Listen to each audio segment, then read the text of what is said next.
It may take 10 years, it may take 50 years. You may even pass your entire life, but if you do not deviate from your path for that many years, then it is only because of your thinking. If I have conquered any destination, then actually conquering it remains only a formality. The seventh lesson from Bhagavad Gita and from this video is that the most peaceful person in this world is only the one whose intellect and soul are both in one direction, whose mind is and heart aside, strange as it may sound. A person can never be happy who has many desires in his thoughts, and when the desires are not fulfilled, then growth starts arising inside that person, that why is this work of mine not being done? If you think to yourself, if you can control yourself and do what you want to do, and which is really right, and gives you satisfaction, and which is what you should really do, then no one can stop you from being happy. This is the biggest reason for our mind being disturbed. That we keep happiness tied up in a corner on the condition of fulfillment of many desires, whereas what is happiness? It's state of mind. Happiness is a mental state, that is why it is said that do whatever you feel like. If you feel like friend, let me fly in the open sky, so I fly. Keep your thoughts in agreement with your heart. Lesson number 8, any work becomes good or bad only because of one reason. What is your intention behind doing it? What is your intention? The reason behind doing that? Why do you want to do that work? Are you doing that work so that some of your selfish interests are fulfilled, or are you doing that work so that someone else gets benefited? Even if the work is only one, but its result depends on whether your objective is right or bad. In the war of Mahabharata, Pandu was fighting, Kauravas were also fighting, and the objectives of both were completely opposite. Pandavas were fighting for religion. And both were in the same field for the cause of Kaurav Dharma. And both were fighting with each other with all their strength. Despite the same work, despite the same hard work, Kauravas lost and Pandavas won because of intention. The intention of one was right and the other was wrong. The ninth lesson of this video and Bhagavad Gita is that truth and goodness can never be defeated and can never be hidden. Therefore, never be afraid of telling the truth and doing good deeds. This topic regarding this, Lord Buddha also says that the truth and the sun cannot be hidden for long. The truth and the moon cannot be hidden for long. At some point, they have to come before the world. You cannot stop them from coming forward. Therefore, if today you are doing any work which is wrong and which contains lies, then you should leave that work today, because someday your truth will definitely come out in front of this world. Nowadays, we tell many lies daily in our life. Sometimes we lie to save ourselves from someone's accusation. Sometimes we have to lie to see our own benefit.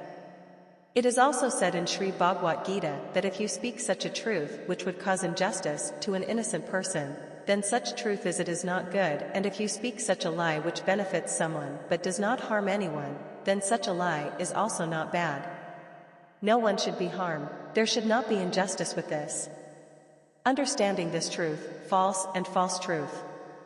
It is very detailed work. Therefore, think twice with your conscience and only then decide what you should say, what you should do. Lesson, awesome. If you want to achieve something in life, you have to struggle for it, and if you don't want to struggle, then you should not be sad that you did not achieve everything you wanted to achieve. You must accept the result of your demands. If you want good results in your actions, or it is very important for you to achieve something in your life, then do not see that when is the right time to work hard. Do not see that you are feeling hungry. Yes, you are feeling thirsty. Don't notice whether you are feeling sleepy or hot or cold. If you want to achieve something in life, or any goal in your life has a very special meaning, then you have to struggle. And if you don't want to struggle, then no matter how little you get or what you don't get, or bad things happen to you, partiality happens to you, injustice happens to you, you should have so much courage that you can bear those sorrows. Because this was your life, your dream and your hard work. The one who had to work hard is staring at happiness after working hard, and the one who had empty dreams is still the same as he was when he started dreaming. You will have to struggle for your dreams. What was the freak number? You are free to work, but you should never bind yourself to your success in that work. This is the only thing that if a human being understands, if a person understands this, then his 100% suffering can end, and he can work hard without being disturbed, and there will be no such destination left in this world, which he cannot achieve again, and the most wonderful thing will be that even after achieving a lot, you will never be proud. Your aim in doing any work should never be that if I do this work, I will get this result. It often happens that we work hard, but more than that hard work, we have more desires in our mind. And we keep thinking all the time that I am working so hard that I am working hard, why won't I get success? I should get success. I deserve it, and our expectations are as high as our hard work should be. But if you are not successful in your work, then you must remember one thing, that if you were not successful in this work, then someone else must have succeeded in this work, because he worked harder than you obviously, and if you got that success by joining him, then it would be injustice to him. There would be injustice somewhere, because he worked harder than you. His curves have been more troublesome than yours. And the day your karma becomes the most struggling, success will be yours too. There is no doubt in this, but in Sri Bhagavad Gita, Sri Krishna clearly forbids thinking about the result, that Arjuna, whether you win or lose this battle, you will come to me. Neither is it that you will win and go somewhere else, nor is it that you will go somewhere else after losing, as it was before, now it will be like this later also, so you get up and go to this place. Don't even think about the outcome of the war. Fight with the understanding that this fight is not being fought by you, but by me, i.e. myself, Shram, Sri Krishna, and then whatever is the outcome of this fight that Arjuna had to fight, only fight it. Sri Krishna's work was to give results, and he did so. Sri Krishna has said that Arjuna, you are just a medium to do that work. You are only a small reason for that work, but in reality, I, Krishna, am doing that work. Friends, you only focus on your hard work. Someone may call you a loser, or you are a failure. Your job is only to work. Keep doing your work. Second, number 12, we all have come in this world to improve ourselves. Some have come to learn better, and those who are not doing so are dying every day. Man gets destroyed in two ways. One is when his body becomes old and the blood stops pumping in the veins and the heart stops working. If he does it, he dies, which we all will know. When does the second death of a human being happen? When does the second one become a slave?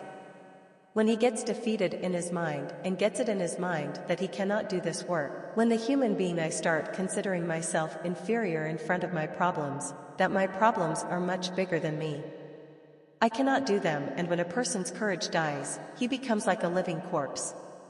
That is why it is said in Sri Bhagavad Gita that our soul keeps moving ahead on its journey by improving itself in every birth, and when it reaches a certain level, then it meets God, and then does not take the body back. If our origin is not in that supreme, you may have different religions, but think this, if he is the one who created you, if he is so strong, then how can you be weak? That's why one should never give up in one's mind. The lesson learned from Sri Bhagavad Gita, and also from this video, is that the people with the most courage and the most strength in this world are those who know how to forgive. Just think once and see that God, what makes a God? In Sri Bhagavad Gita, Sri Krishna has said that no matter how sinful a person is, if he leaves his bad deeds and starts doing good deeds, then he would adopt him, that is, God being the owner of this entire creation.